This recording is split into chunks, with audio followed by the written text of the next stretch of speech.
Hi hello नमस्कार सर्वांना, स्वागत आहे तुमचं माझ्या यूट्यूब चॅनलवर। तर आज आपण करणार आहोत कोकणी पद्धतीची चवळीच्या शेंगाची भाजी। तर चला सुरुवात करूया। ह्या बघा, ह्या शेंगा आणलेल्या आहेत मी बाजारातून, स्वच्छ धुवून वगैरे घेतलेल्या आहेत। आता त्या सोलून वगैरे घ्यायच्या आहेत आणि बारीक कट करून घ्यायच्या आहेत। जर तोडून घेतल्यात तरीही चालेल, मी अशा बारीक कट करून घेतलेल्या आहेत। हा बघा, आता एक तवा गरम करायला ठेवलेला आहे। तो गरम झाला की त्यामध्ये थोडंसं तेल टाकायचं आहे, फक्त भाजण्यापुरतंच तेल टाकायचं आहे। साधारणतः पाव चमचा तेल टाकायचं आहे। आता हे बघा, ह्या आपण शेंगा ज्या आहे केलेल्या आहेत, चवळीच्या कट केलेल्या आहेत, त्या तव्यामध्ये टाकायच्या आहेत आणि व्यवस्थित असा बारीक गॅसवर, म्हणजे जास्त बारीक नाही, मीडियम गॅसवर एक 10 मिनटं चांगल्या भाजून घ्यायच्या आहेत।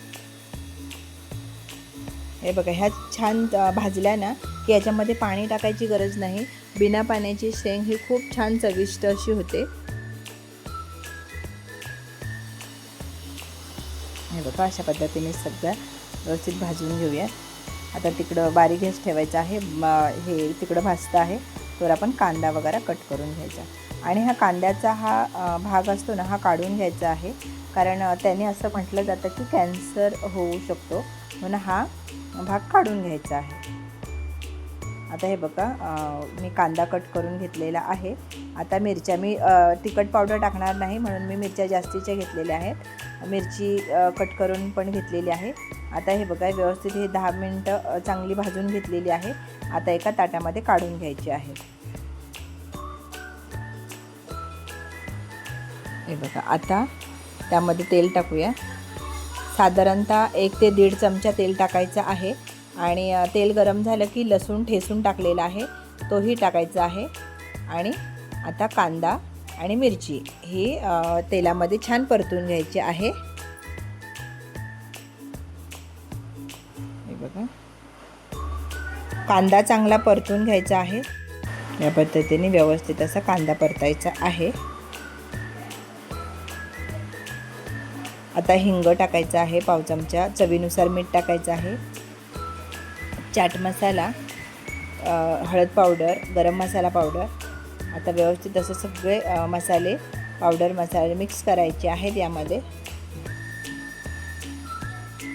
हे बघा,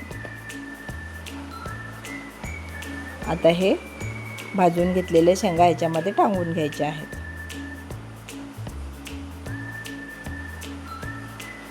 हे बघा, आता व्यवस्थित असं मिक्स करणार आहोत। हे बघा, आता सगळं मिक्स झालं, आपण चांगलं मिक्स करून घ्यायचं आणि झाकण ठेवून एक 5-5 मिनटं तरी असंच ठेवून 5-5 मिनटांनी झाकण काढायचं आहे आणि परत हलवायचं आहे, सगळं मिक्स करायचं आहे। अशी एक 10 मिनटं चांगली बारीक गॅसवर भाजून घ्यायची आहे ही।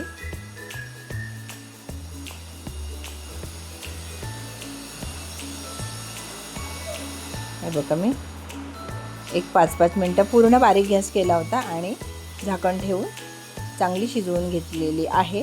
आता कोथिंबीर टाकायची आहे आणि परत झाकण ठेवून 1-2 मिनटं परत ठेवून द्यायचे आहे। आता मिक्स करूया। हे बघा, छान अशी ही व्यवस्थित शिजली गेलेली आहे। हे बघा, झालेली आहे। आता वरून खोबरं टाकायचं आहे। तुम्हाला जर शेंगदाण्याचं कूट आवडत असेल तर शेंगदाण्याचं कूट टाका, आम्हाला खोबरं आवडते यामध्ये म्हणून खोबरं टाकलेलं आहे। वरून कोथिंबीर टाकायची आहे आणि आता झाकण ठेवून गॅस बंद करायचा आहे, कारण तवा जाड असल्यामुळे याच्यामध्ये अजून शिजली जाते। आणि साईडला झालेली आहे ही भाजी, तर चपाती बरोबर अगदी मस्त लागते, तर नक्की करून बघा।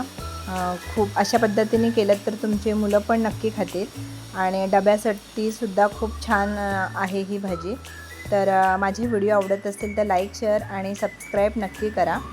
तर चला, वेळात वेळ काढून माझा व्हिडिओ पाहिलात त्याबद्दल मनापासून धन्यवाद। उद्या भेटू आपण एखाद्या नवीन रेसिपीसोबत, नवीन व्हिडिओसोबत। तोवर धन्यवाद।